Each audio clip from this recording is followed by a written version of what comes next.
Hi everyone, welcome to the woman of honour series. ഏതാനും വീഡിയോകൾ ചെയ്യുവാനായിട്ട് എല്ലാം റെഡിയാക്കിയെങ്കിലും അത് അപ്ലോഡ് ചെയ്യുവാനായിട്ട് സാധിച്ചില്ല. സമയക്കുറവും പിന്നെ വേറെ എന്തൊക്കെയോ തിരക്കായിപ്പോയി. ദയവേത് ക്ഷമിക്കുക. ഇപ്പോൾ ക്രിസ്മസിൻ്റെ സീസണാണല്ലോ.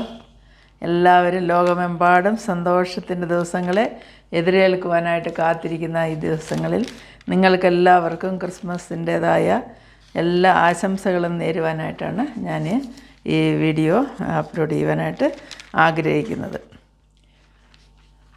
എല്ലാവരും പുൽക്കൂട്ടിൽ ജാതനായ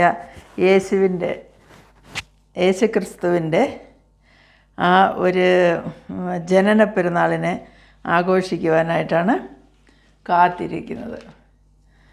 ഇത് 2000 വർഷങ്ങൾക്ക് മേലെ ആയല്ലോ. നമുക്കറിയാം യേശുക്രിസ്തു ഈ ഭൂമിയിൽ ജനിച്ചിട്ട് അവൻ സകല ലോകത്തിനും രക്ഷയെ കൊടുക്കുവാൻ വേണ്ടി ജനിച്ച ഇമ്മാനുവേലാണ്. ദൈവം നമ്മോട് കൂടെ എന്നർത്ഥമുള്ള ഇമ്മാനുവേൽ.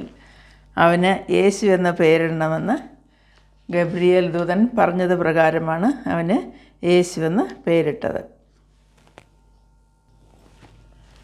അവൻ തൻ്റെ ജനത്തെ പാപങ്ങളിൽ നിന്നും രക്ഷിപ്പാനിരിക്കൊണ്ട് നീ അവന് യേശു എന്ന് പേരിടണമെന്നാണ് പറഞ്ഞത്. അങ്ങനെ കന്യഗർഭിണിയായി ഒരു മകനെ പ്രസവിച്ചു. അവന് ദൈവം നമ്മോട് കൂടെ എന്നർത്ഥമുള്ള ഇമ്മാനുവേൽ എന്ന് നാമം നൽകി. യേശുക്രിസ്തു ഈ ഭൂമിയിൽ ജീവിച്ചു, പൈതലായി വളർന്നു. അത് കഴിഞ്ഞ് എല്ലാ നല്ല യുവത്വത്തിൻ്റെ സമയത്താണ് നമുക്ക് വേണ്ടി ക്രൂശിൽ തറയ്ക്കപ്പെട്ട് അവന് നമ്മളുടെ പാപത്തിൽ നിന്നും വിടുവിച്ചത്. ആ യേശുവിൻ്റെ സന്തോഷത്തെയും അവൻ്റെ സന്ദേശത്തെയും ഉൾക്കൊണ്ടുകൊണ്ട് നമുക്ക് ഈ പ്രാവശ്യം ക്രിസ്മസ് ആഘോഷിക്കാം. അപ്പോൾ നമ്മളുടെ ചില ദൗത്യങ്ങളുണ്ടല്ലോ, ക്രിസ്മസിന് എന്താണ് ചെയ്യേണ്ടതെന്നുള്ളത്.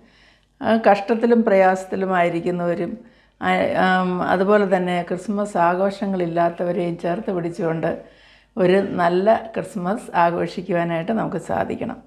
ദരിദ്രരെ ചേർത്ത് കൊള്ളുവാൻ കർത്താവ് പറഞ്ഞിട്ടുണ്ട്. അതുപോലെ ഉണ്ണാനും ഉടുപ്പാനും ഇല്ലാത്തവന് ചേർത്ത് കൊള്ളേണ്ടതും ആവശ്യമാണ്.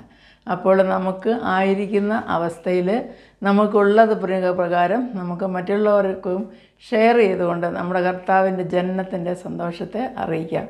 നമുക്ക് അവരോട് സുവിശേഷമാകുന്ന സന്തോഷത്തെ അറിയിക്കുവാനായിട്ടുള്ള അവസരം ദൈവം തരട്ടെ എന്ന് പ്രാർത്ഥിക്കുന്നു.